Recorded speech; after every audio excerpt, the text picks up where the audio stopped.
Mang tiếng là hệ không chỉ có phạm vi tấn công rộng bậc nhất mà còn đóng vai trò bổ trợ hiệu quả cho nhiều hệ khác, nhưng hệ đất lại không có quá nhiều Pokemon để người chơi thoải mái lựa chọn. Tuy vậy, vẫn có những Pokemon hệ đất đủ sức đứng vững qua nhiều thế hệ. Ok, chào mừng mọi người đã đến với kênh Drapapedia.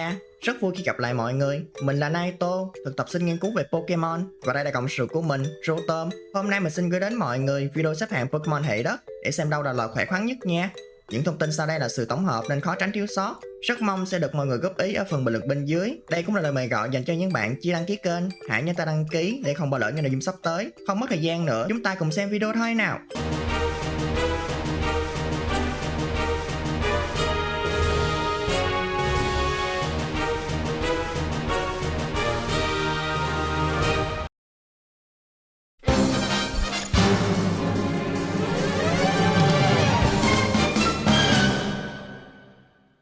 Hạng 8, Nidoking. Chắc mọi người sẽ hết cái hồn khi thấy Nidoking trong cái top này. Vì quả thật nó không phải là một Pokemon bùng nổ, thẳng thừng hơn là ít ai muốn sử dụng nó trong đội hình. Thế nhưng nó có cho mình những điểm sáng mà ít Pokemon nào có thể có được. Khi được sử dụng đúng vai trò, Nidoking vẫn cho thấy bản thân cực kỳ mạnh mẽ. Con Pokemon này không hẳn là chuyên tấn công, bù lại nó cũng không có phòng thủ quá đồ sộ như cơ thể. Mặc dù công thủ đều bình thường, nhưng tốc độ của nó cũng không nhanh cho lắm. Nhìn kỹ thì chỉ số của Nidoking thì không có cái nào quá tệ. Nếu không mạnh ở chỉ số thì chúng ta mạnh ở đặc tính. Nidoking có đặc tính ẩn là tận lực, tăng sức mạnh cho các chiêu thức lên 30%. Đổi lại các chiêu thức đó sẽ bị loại bỏ đi hiệu ứng. Đặc tính này có sự tương tác cực kỳ tốt với Ngọc Sinh Mệnh.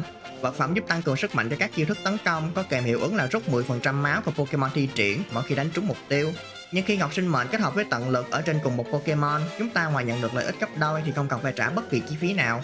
Chỉ số ở mảng tấn công đặc biệt của Nidoking không hẳn là cao, nhưng chúng ta vẫn có thể sử dụng Nidoking theo hướng này để khai thác những chiêu thức bao phủ hệ đa dạng mà nó học được.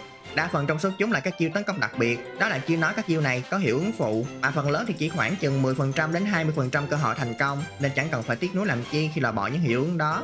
Hơn nữa hầu hết các Pokemon tốt hệ đất đều thiên mạnh về tấn công vật lý, nên rất khó có thể chọn được Pokemon nào vừa có thể tấn công vật lý vừa có thể tấn công đặc biệt. Do đó Nidoking trở thành một Pokemon hệ đất, độc, lạ, ít có là nào thay thế được.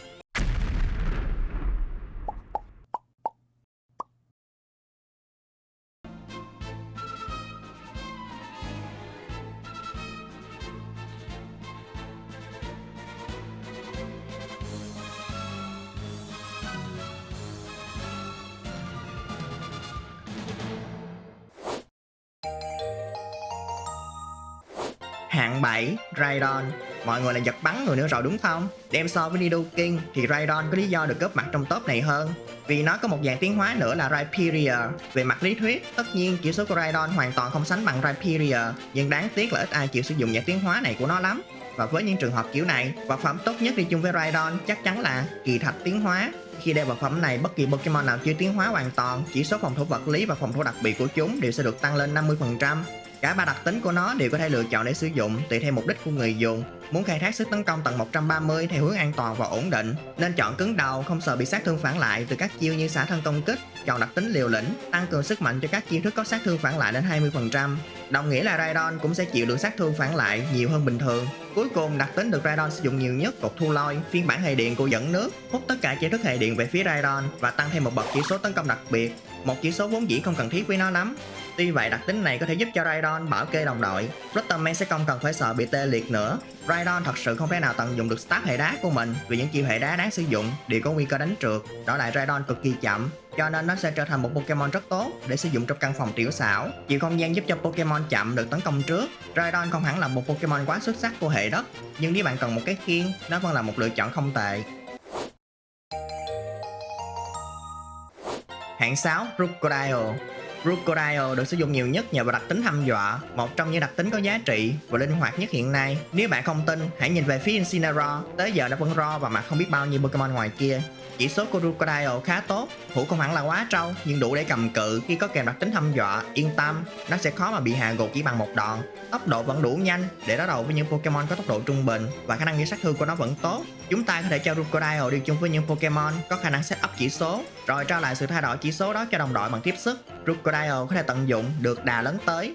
Một chiêu thức ban đầu sẽ rất yếu nhưng sẽ trở nên mạnh hơn khi có càng nhiều chỉ số được tăng cường. Đặt trường hợp khi hai chỉ số tấn công, hai chỉ số phòng thủ, tốc độ, độ né tránh và độ chính xác đều được tăng tối đa 6 bậc. thì sức mạnh cơ bản của chiêu thức này có thể đạt tối đa 860, thêm stab hệ bóng tối nữa. Đố ai đỡ nổi một đòn của con cá sấu này. Song hệ đất và bóng tối có vẻ không phải là cặp đôi hỗ trợ nhau tốt cho lắm, nhưng việc có thêm hệ phụ vẫn là một lợi thế, giúp Pokemon có thêm khả năng kháng cự và học được nhiều chiêu thức tấn công hơn. Với Crocodile, ngoài số điểm yếu choáng váng ra, nó miễn nhiễm với hệ điện và siêu linh. Mấy đứa có đặc tính phá phách đều sẽ phải tắt nắng khi đứng trước con cá sấu trên bờ này. Chúng ta có thể cho nó mang băng đô hàng tuyển, đẩy mạnh sát thương đầu ra, hoặc cải thiện tốc độ bằng khăn quàng hàng tuyển. Crocodile vẫn sẽ có cơ hội tỏa sáng khi mà những mối đe dọa vẫn còn bị xiềng xích. Hạng 5, Gastrodon. Nó có cho bản thân hai hình dạng khác nhau, nhưng mình sẽ chỉ nói về hình dạng phía Tây vì mình không thích tạo hình phía Đông cho lắm. Gastrodon là một Pokemon thú vị ở chỗ, khác với những ứng viên trong top này toàn là dân nói chuyện bằng vũ lực, thì nó lại đóng vai trò hỗ trợ nhiều hơn là tấn công. Gastrodon sở hữu khả năng chống chịu ở mức khá, cho phép đánh trụ sân lâu dài và sẽ còn tốt hơn nữa khi mang những vật phẩm giúp hồi máu. Nhưng điểm thu hút chính của loại Pokemon này là nằm ở đặc tính của nó, dẫn nước. Đặc tính này thật sự hữu ích, không những giúp Pokemon sở hữu miễn nhiễm với tất cả các đòn tấn công hệ nước, mà còn hấp thụ luôn chúng để tăng cường sức tấn công đặc biệt, hoạt động như một cục nam châm chuyển hướng bất kỳ đòn tấn công hệ nước nào nhắm vào mục tiêu đơn lẻ. Ví dụ cụ thể, nếu Urshifu phái liên kích cố gắng tấn công đồng minh của Gastrodon bằng thủy lưu liên đả, thì đòn đánh này sẽ được chuyển sang đánh vào Gastrodon, không những không gây được miếng thương tích nào mà còn giúp cho Gastrodon tăng cường sức mạnh miễn phí. Dù cho đối phương không dùng các chiêu thức hệ nước thì Gastrodon vẫn có ích. Hệ đất đã là hệ tấn công mạnh mẽ, đến mức Gastrodon chỉ cần spam liên tục mỗi sức mạnh mặt đất thôi cũng đủ. Tất nhiên nó không phải là một lựa chọn mà chúng ta có thể trông mong là hạ gục đối thủ chỉ bằng một đòn, nhưng nó là kiểu Pokemon giúp cho chúng ta làm suy yếu đối thủ từ từ mỗi lượt. Gastrodon học được chùm tia băng giá, bổ trợ rất tốt cho hệ đất của nó, vì chiêu này có thể tấn công lên những Pokemon hệ bay, cái hệ mà hệ đất không thể tấn công được. Lẫn khắc tinh của Gastrodon là hệ cỏ, miễn khi nào những Pokemon hệ nước mạnh mẽ vẫn còn xuất hiện trên sân, Gastrodon sẽ luôn xuất hiện để lao giọng chúng. Hạng 4, Excadrill. Excadrill sở hữu song hệ đất và thép vẫn sẽ là bài ca về hệ thép tốt như thế nào. Nó chống chịu được Pokemon hệ tiên, miễn nhiễm với hệ độc, và hơn hết, hệ thép kháng được phân nửa số hệ hiện có. Song lý do để chúng ta sử dụng Excadrill là ở chỉ số và đặc tính của nó.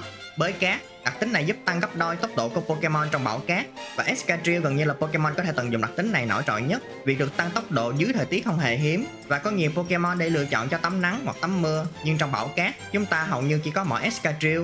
Nó có cho bản thân chỉ số tấn công vật lý cao, bảo đảm đánh bao đao, tốc độ không phải nhanh nhẹn, đó là cho tới khi bão cát được nổi lên. Hệ đất và hệ thép còn phối hợp với nhau khá tốt, nên đây là Pokemon đáng gờm nếu chúng ta lên gặp phải nó khi đang bão cát.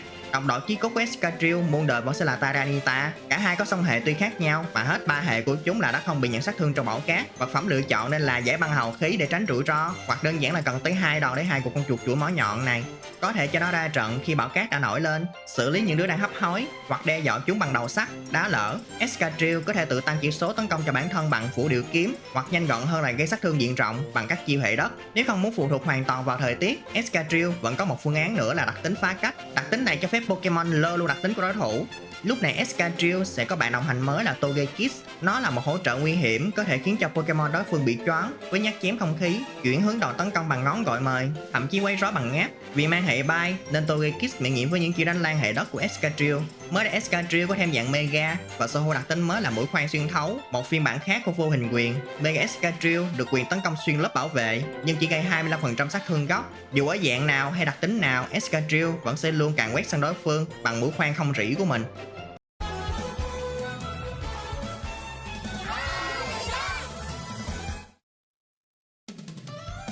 Magmortar.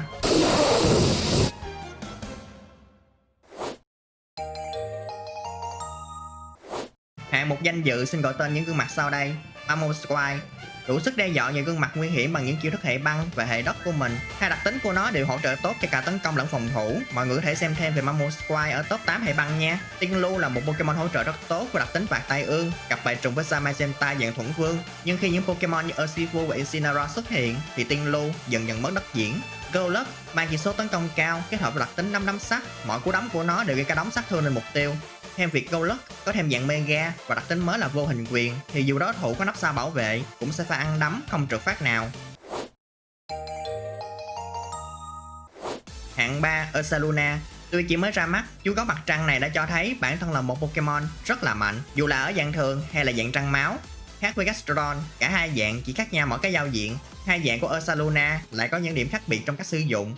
Ở dạng thường, Ursaluna được dùng với đặc tính ngoan cường, kết hợp với ngọc lửa bỏng, miễn nhiễm với tất cả các hiệu ứng xấu khác. Đơn giản là nó bị bỏng rồi, còn sợ tê liệt hay độc chi nữa.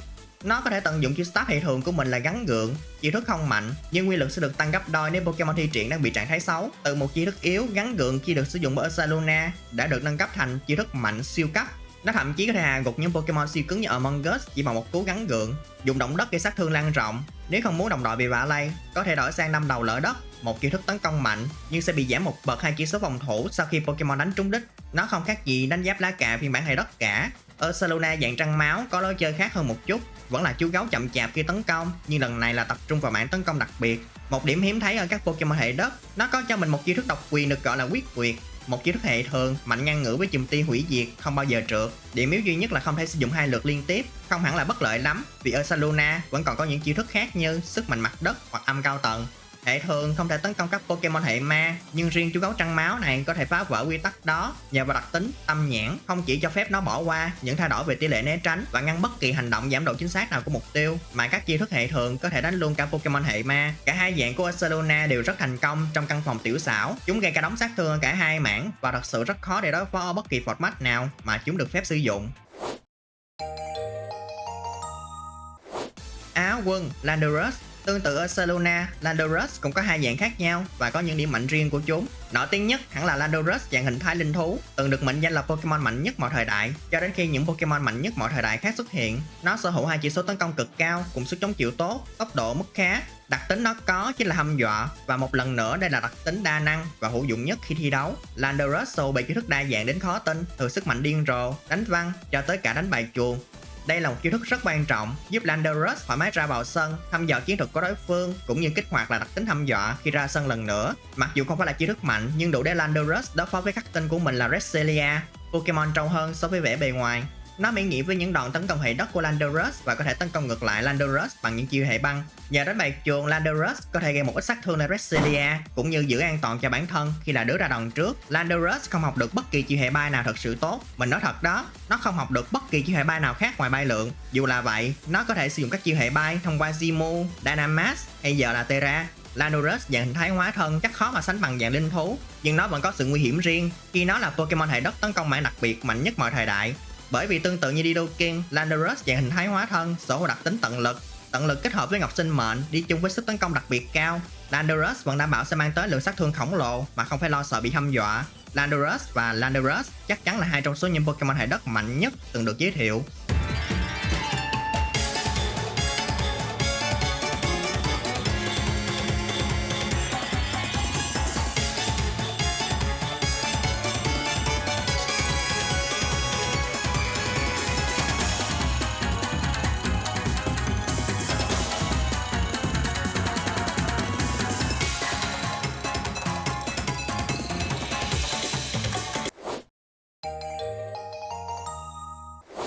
Quán quân Groudon.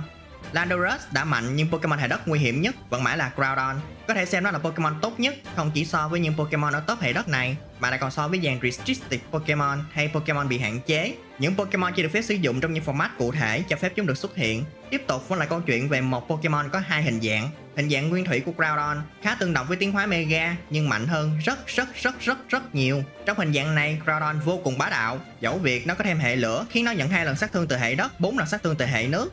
Dongwaji vì đã có đặc tính đất tận cùng, biến cả sân đấu thành cái lò nướng đúng nghĩa. Tất cả các chiêu hệ nước đều bị bốc hơi, không thể gây sát thương lên Groudon nguyên thủy, nên chỉ cần đặc tính này vẫn còn kích hoạt thì Groudon nguyên thủy chỉ có một điểm yếu. Bộ chỉ số lúc này của nó là một trong những bộ chỉ số tốt nhất trong dàn Pokemon bị hạn chế, phòng thủ vững chắc, tấn công mạnh mẽ, không kể là vật lý hay đặc biệt. Chiêu thức độc quyền gươm đao dựng núi là bản nâng cấp của động đất, tuy có rủi ro trượt cao nhưng kết quả nhận lại thì rất lớn, quan trọng là không đánh đồng đội. Groudon nguyên thủy có sự phối hợp cực kỳ hiệu quả với Xerneas ở thời đại chúng được thả cửa, là Pokemon hệ tiên chuyên tấn công. Các chiêu thức Xerneas sử dụng đều bị kháng cứng bởi hệ lửa, độc và thép, những hệ mà Groudon nguyên thủy xử lý gọn gàng. Groudon nguyên thủy và Xerneas cả hai nắm tay nhau trở thành bộ đôi bị hạn chế nguy hiểm nhất mỗi khi ra sân. Ở dạng thường, Groudon vẫn không hề tầm thường. Vào thời đại Dynamax, nó có thể xem là tốt nhất chỉ sau mỗi Jason, là kẻ tấn công khổng lồ và vững chãi, tự thiết lập lại thời tiết cho chính bản thân tạo ra và giúp cho đồng đội mạnh hơn ở thu đặc biệt nhờ vào địa chấn cực đại. Còn không thì trở thành trợ thủ cho Gigantamax Charizard, gây ra lượng sát thương khủng khiếp, thậm chí hạ gục đối thủ chỉ bằng một đòn duy nhất miễn còn nắng trên sân. Hiện tại Groudon đã lui về hậu trường, một phần vì do sự xuất hiện của nhiều Pokemon mới đảm nhận vai trò gọi nắng tốt hơn nó. Phần thứ yếu là dạng nguyên thủy của nó vẫn chưa được phép sử dụng, nhưng trước mắt với sự tái xuất trong DLC Pokemon Legends CA và sự ra mắt của Pokemon Champions, mình tin sẽ sớm thôi, rồi chúng ta sẽ lại thấy Groudon tỏa sáng một lần nữa, nhất là trong hình dạng nguyên thủy. Và đó là bảng xếp hạng những Pokemon hệ đất tốt nhất mà mình muốn gửi đến mọi người. Hy vọng là sẽ giúp mọi người có thêm những thông tin thú vị, cũng như có thêm cách xây dựng đội hình phù hợp trong thời gian tới. Nếu mọi người thấy video hữu ích thì cho mình xin một lượt like, share và đăng ký nha. Cảm ơn mọi người đã xem hết video. Và giờ thì hẹn gặp lần sau. Bye!